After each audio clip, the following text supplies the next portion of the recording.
The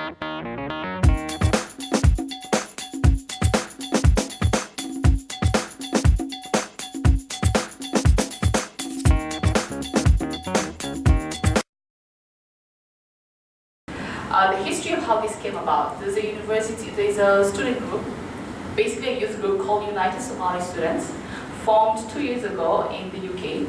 They started this program of sponsoring the students in Somalia.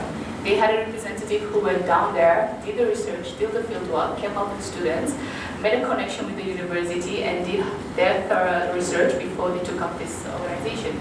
For the past 1 year, they've been sponsoring the students on their own. So this is something that has been happened. It's very accountable. Any information you need about the students, we can provide it for you. And yeah, so it's been going on for a whole 1 year. The 198 students are being sponsored, but the university that we're paying is basically 180 students that are being paid for the money to go to school.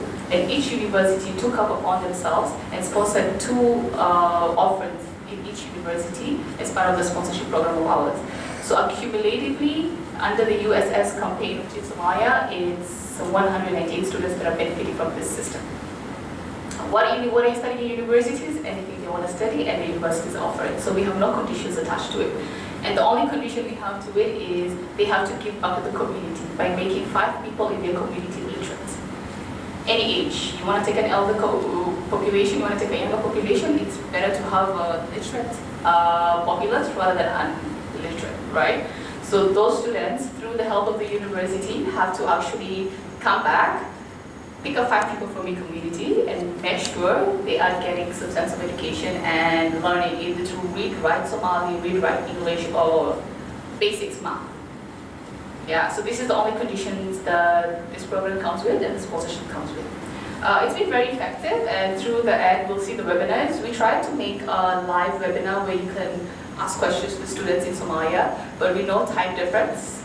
Technology hasn't advanced as much as back home, so we couldn't get that very effectively done. Hence, we got some videos coming from Goodwill ambassadors who went down there and sent us pictures and videos, which you're going to see at the end to see what really is happening.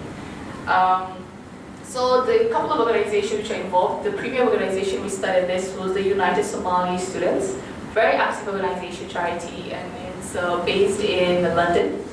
Hiba was in London, I believe, a few months ago, and she got to meet with them, and quite an active group, but we've got to talk to them through different ways.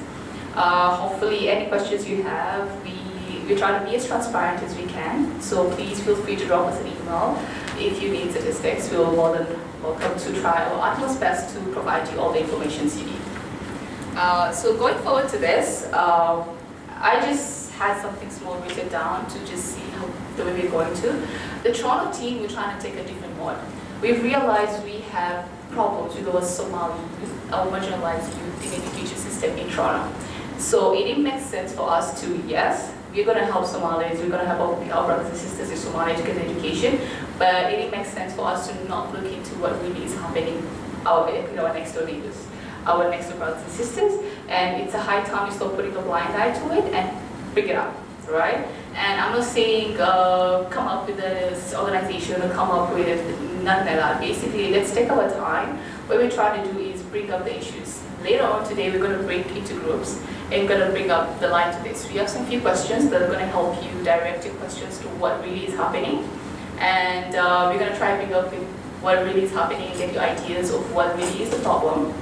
After that, we're trying to locate individuals who are willing to actually join us and make it a research group. And we're trying to take this up and take it further and trying to figure out before taking any steps to see what really the problem is. And it might be a societal problem, it might be a general problem, it might be something that needs deeper understanding before we even move any step forward. So hopefully some of you will volunteer your time and help us go through with this. So we are currently fundraising and it's going well. As we all know that we're in a crossroad where the country is experiencing a new rebirth and we all want to be part of it. So hopefully this initiative will be a part of what we want to be part of. I once had a pleasure of coming across a speech by an individual. He actually begged me not to warn him. He stated that the saddest part of our misfortune is that it is one that can be reversed. As I hope this serves as a reminder of our patience and perseverance. We cannot say how long it's going to be. It might take us 5, 10, 15, or 20 years. but it's a route worth taking. This words inspired me to ask myself, as I shall now ask you, when your time comes, what do you want to be known for? When history is written, what do you want to be what role do you want to play? After all, we are all the future, not only for Africa, but the future for the world. So let's step up and wake up people. Ladies and gentlemen, friends and family, I stand here before you urging you to please help those who are not fortunate enough to help themselves. Ask you to put yourselves in the places of the children eager to learn but have no access to structures or funds. Children who will walk miles to go to school where we have the luxury of getting loans and having free education. Let's reflect back and step up to the call of humanity. Let us be the heroes or leaders we have the potential to be. Let us be the reason why change is brought to the world. So people, let us step up and wake up. On this note, please be advised that our Toronto team will be taking the other part of trying to research about what the problem is in the Toronto system, and that's basically a dropout of 40% with the students in Toronto. And someone told me that with every 10 women you see, every 10 lady you see who's Somali, 9 of them have studied, have gone to university, and they're doing something good for themselves. Every 10 male Somalis you see, 2 of them have gone to university and graduated, the 8 are not. Where are the boys?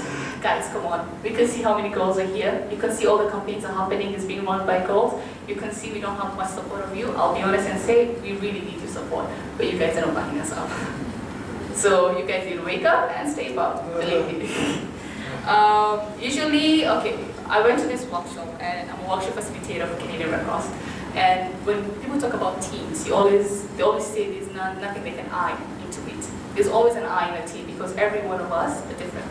We are all special in different ways. We all have different characters and different skills that we need to bring forward. So in a team to succeed, we need to have that eye with us. We need to bring your special skills and bring it in. To be a team leader, you need to know when to be a leader and when to be a follower. You know, this is the whole package. We need to do it all together.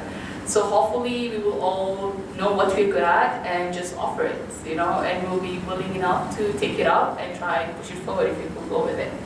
And as we know, like, development is not merely a one-day process, but rather an ongoing one, a never-ending process that is meant to make the lives of people better in a sustainable manner. So don't do something that is just going to help you in a short-term goal. Let's do something that will take us a longer while it might take us 10, 20 years, as we said earlier on, but in the long run, those people can actually stand on their 2 feet. You're educating them to provide for themselves. You're actually skilling them to provide for themselves. Not in a way that when you step out of there, they actually do it in their own way. So let's look into self-sufficiency. Let's look into a long-term sustainable manner. Let's look into something that is going to bring fruits in the long run, and let's not run to something that it might take us a long time. It might be a really long, in development studies, everything that has any impact is actually social movement. Social movement that involves the people who've been affected. They're the only people who are able to go somewhere. Because they know the problems, they might take long for the struggles, but they make the difference. If you see big organizations, there's a high problem when they don't get anywhere because they look at the bigger range and they look at the bigger, they don't really involve what we want or what those people want, but rather what they believe they need. And that's not right. So I will leave you with just something small, I thought. I just plead you all to think of the long-term goals and a cliche question. Would you rather live on your knees or die running, like on your feet? Would you rather be on your knees always waiting for help to come through, or rather die struggling looking for it? So I hope this basically answered a bit of your questions and got to touch on a few stuff we have. Please, if you have questions, feel free to ask us.